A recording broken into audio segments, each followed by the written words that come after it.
সংবিধান আপনাকে গণভোট করার ইখতিয়ার দেয় নাই। এখন গণভোট ইটসেলফ অসাংবিধানিক, গণভোট অবৈধ। গণভোট সম্পর্কে বিএনপি আসলে বলি, ওই সময় আসলে বিএনপি কে ব্ল্যাকমেল করেছে ভাই। কথা সত্য, মনে প্রাণে বিএনপি চাইছে গণভোট না হোক। সংবিধান সংশোধন বনাম সংস্কার জটিল একটি বিষয়, এবং এই বিষয়টি নিয়ে কথা বলতে আজকে আমার সাথে স্টুডিওতে যুক্ত হয়েছেন গোলাম মাওলা রনি, সাবেক সংসদ সদস্য ও রাজনীতি বিশ্লেষক, এবং যুক্ত আছেন মাসুদ কামাল, সিনিয়র সাংবাদিক। দুজনকেই স্বাগত জানাচ্ছি, এবং দুজনেই আমার খুব পছন্দের মানুষ। আমি কথা বলতে চাই, আমি কম কথা বলতে চাই, আপনাদের কাছ থেকে জানতে চাই আজকে জুলাই বিপ্লব পরবর্তী বাংলাদেশের রাজনীতিতে এখন সবচেয়ে আলোচিত এবং বিতর্কিত বিষয় হলো সংবিধানের ভবিষ্যৎ।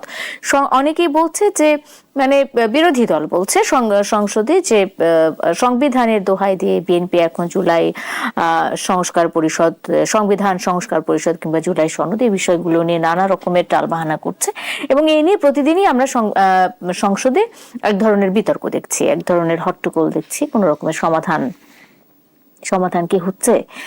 আলোচনা শুরু করি। আমি গোলাম মাওলা রনি আপনাকে দিয়ে, মাসুদ কামাল ভাইকে দিয়ে শুরু করব। লেটেস্ট খবর আছে। সর্বশেষ খবরটা অবশ্যই আমি তাইলে সেক্ষেত্রে অবশ্যই মাসুদ কামাল ভাই আপনাকে দিয়ে এই আলোচনাটা শুরু করতে চাই। সংবিধান সংশোধন বনাম সংস্কার, আজকে এই আলোচনার বিষয় রেখেছি। সংশোধন আগে নাকি সংস্কার আগে, নাকি সংবিধানই আগে? কোন বিষয়টি এখন মূল প্রাধান্যে আছে বলে আপনি মনে করেন, মাসুদ কামাল? শুনেন, একটা জিনিস হলো কি, একটা রাষ্ট্র সবসময় চলবে সংবিধানকে কেন্দ্র করে। রাষ্ট্র ডানে যাবে না বামে যাবে সেটা সে সংবিধান দেখে সিদ্ধান্ত নেবে। রাষ্ট্র এমন কিছু করবে না যার সঙ্গে নাকি সেই সংবিধানের বিরোধ তৈরি হয়। এটা হলো নিয়ম, এটা সারা দুনিয়ারই নিয়ম। যেখানে সংবিধান নাই, যে রাষ্ট্রে সংবিধান নাই, যেমন ইংল্যান্ডের সংবিধান নাই, কিন্তু ওখানে কিছু কনভেনশন আছে, ওখানে কিছু নিয়ম কানুন আছে, সেগুলো মানতে হয় রাষ্ট্রে। এটা হলো একটা স্বাভাবিক একটা নিয়ম আর কি। এখন ঝামেলাটা হয় কখন, আমি সেটা বলি। যেমন আমাদের এখানে কিন্তু অনেক সময়ই সংবিধান মানা হয়নি মানে এরকম, তারা হয়তো কোনো সামরিক শাসক দায়িত্ব নিল, ক্ষমতা নিল। কারণ সামরিক শাসক যখন রাষ্ট্র ক্ষমতা দখল করে, তারা তো সংবিধান অনুযায়ী দখল করে না, তারা নিজেদের মতো দখল করে, গাইড জোরে। ওটা তো সংবিধানে নাই। তাহলে তারা কি করে, দায়িত্ব নিয়ে এসেই তারা সংবিধানটাকে স্থগিত করে দেয়, যে সাংবিধানিক সমস্ত কিছু আপাতত স্থগিত থাকবে, আমি যেটা বলবো এটি আইন। গাইড জোরে করে। তো এই গাইড জোরে এর আগেও করছে কয়েকবার। এবার যে আন্দোলনটা হলো, আন্দোলন মানে শেখ হাসিনা সরকারের যে পতনটা ঘটলো, সেই পতনটা কিন্তু সংবিধান মেনে হয়নি।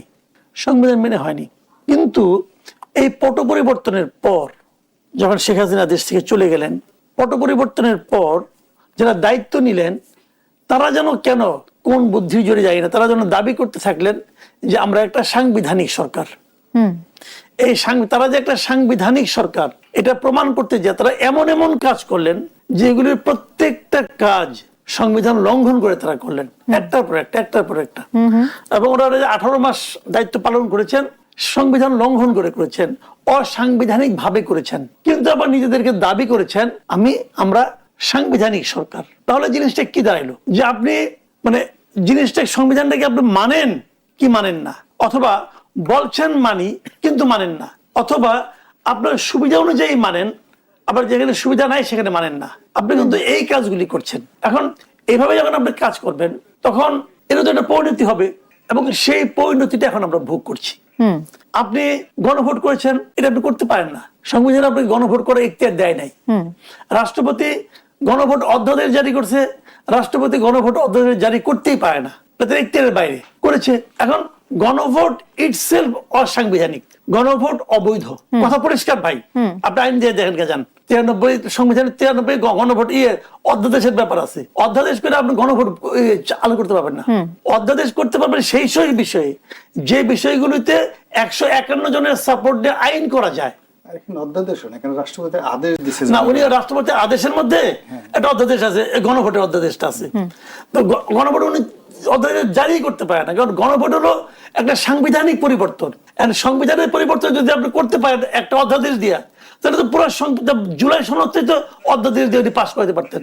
বলেন না কেন পারেন না উনি? আচ্ছা, এখন যদি গণভোট অবৈধ হয়, গণভোটের যে রায়, সেটাও অবৈধ। তাহলে গণভোটে কোনো গ্রহণযোগ্যতা নাই রে ভাই।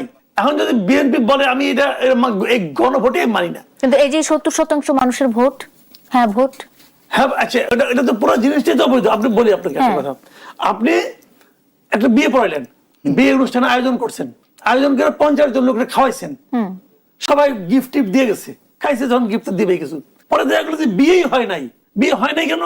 ওটা বলতে একজন হিন্দু একজন খ্রিস্টান, আপনি মুসলিম নিয়মে কি বিয়ে পড়াবেন ভাই? ওরা তো কোনো মুসলমানই হয় নাই, বুঝলেন? তাহলে বিয়ে অবৈধ না? গিফট কি হবো? আপনি বলবেন এই যে গিফট, যেহেতু গিফট আছে অতএব বিয়ে বৈধ হইলো ভাই? হইলো না। কিন্তু বিষয়টা এইভাবে ভাবেন আপনি যে এই জিনিসটাই তো। এখন যদি বিএনপি যদি বলে যে আমি সংবিধান সংস্কার পরিষদের শপথ নিব না কারণ এটা সংবিধানে নাই, সত্য কথা, তারা নেয়নি, তার মানে বিএনপি সংবিধান তারা নেয়নি। কিন্তু গণভোটের ব্যাপারে বিএনপি যখন জুলাই জাতীয় সনদে যখন স্বাক্ষর করলো, গণভোট সম্পর্কে বিএনপির অবস্থান কি ছিল? গণভোট সম্পর্কে বিএনপি আসলে বলি ওই সময় আসলে বিএনপি কে ব্ল্যাকমেল করেছে ভাই।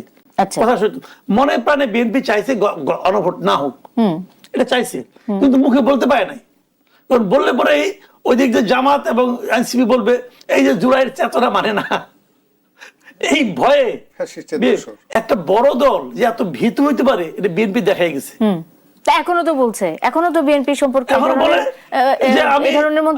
আমি জুলাই সনদ অক্ষরে অক্ষরে পালন করবো, এই বাস্তবায়ন করবো। এখন তারা যেটাকে জুলাই সনদ বলে সেটাকে তো এনসিপি জুলাই সনদ বলে না। তারা বলে যে যেগুলোতে তারা দিছে, নোট অফ ডিসেন্ট দিছে, ওইগুলো জুলাই সনদ না, ও তো জুলাই সনদের বাইরে, আমি যেটা মানি নাই। এখন তারা বলতেছে আমি যতটুকু মানছি এতটুকু আমি পালন করবো, বাকিটুকু করবো না, বাকিটুকু জুলাই সনদ না। ওরা বলতেছে, আবার এনসিপি বলবে যে আপনি, জামাত বলবে আমি যতটুকু মানছি ততটুকু দিব।